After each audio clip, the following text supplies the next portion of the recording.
Isang mapagpalang umaga po sa ating lahat mga kalingap, mga kababayan. Bigyan migilaw shout out po sa ating lahat.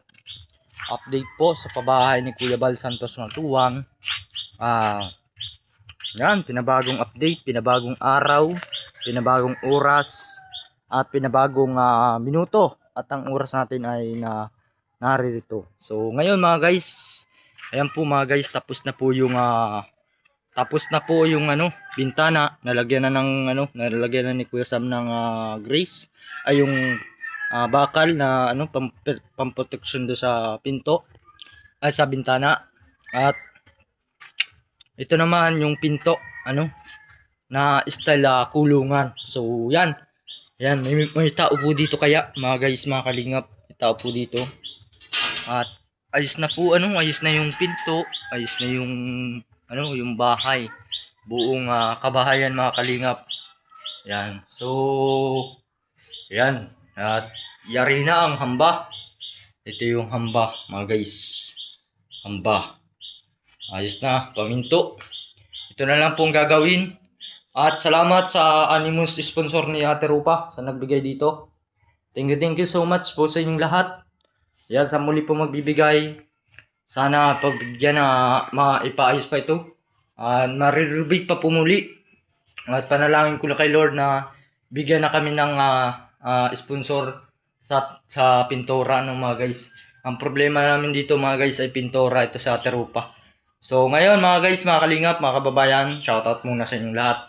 Maraming salamat po kay Sam Ashley TV sa mga sponsor na nagbigay. Thank you sa inyong walang sawa na sumuporta.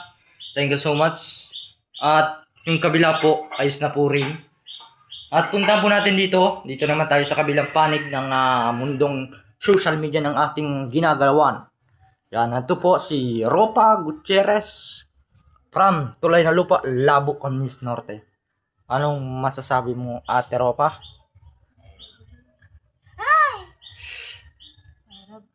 Salamat po. Ayan. So ito, masayahin si Ate Ropa. O yan mga kalinga po, si Ate Ropa ay siya masaya na natanggap na niya yung pabahay, na ayos na yung pinto. Salamat sa pinto.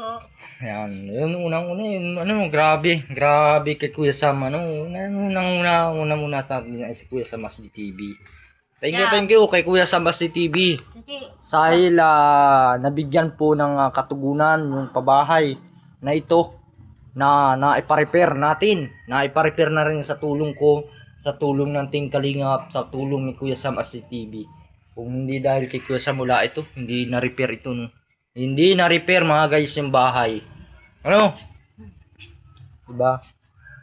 So nag-order siya ng buhangin. At kakabit po doon sa Lunis, ikakabitan ng naghahamba sila. Na po guys, naglagay na sila dito ng yung ang tawag nito mga kalingap, simento doon. At meron dito yung gasol.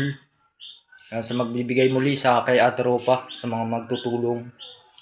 Yan, at hayaan natin, balang araw magkakaroon tayo ng sariling hayop. Pinapanalangin ko na magkaroon ng sariling hayop. Pero okay lang, kahit din po natin naramdaman ang papasalamat.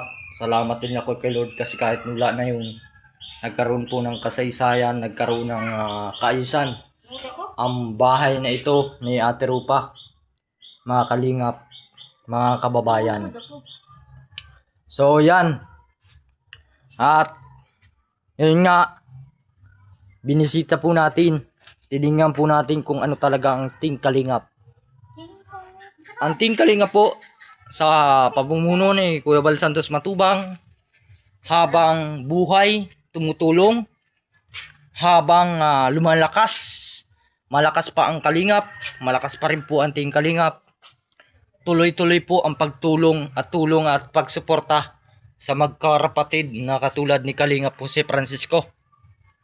Hindi nagpapabaya talaga si Kuya Bal. Buti na lang may binuong charity vlogger na katulad namin na hindi nagpabaya. Ang ama ng Kalingap, hindi nagpabaya talaga. Gumawa ng way, tinulungan At naipa-repair itong bahay na ito sa tulong ng sponsor ni Kuya Sam Asli TV. Yan. Thank you Kuya Sam. Mapakabait na tao. Mapakabait na maasahan. At i-promote natin ang kanyang channel, Sam Asli TV. Ang kanyang YouTube channel sa mga subscriber ko. Sana bumalik na kayo mga guys. Dahil ako mga guys ay mula ngayon magbabalik na ako doon sa loob ng social media. And thank you very much. Bye bye po sa inyong lahat.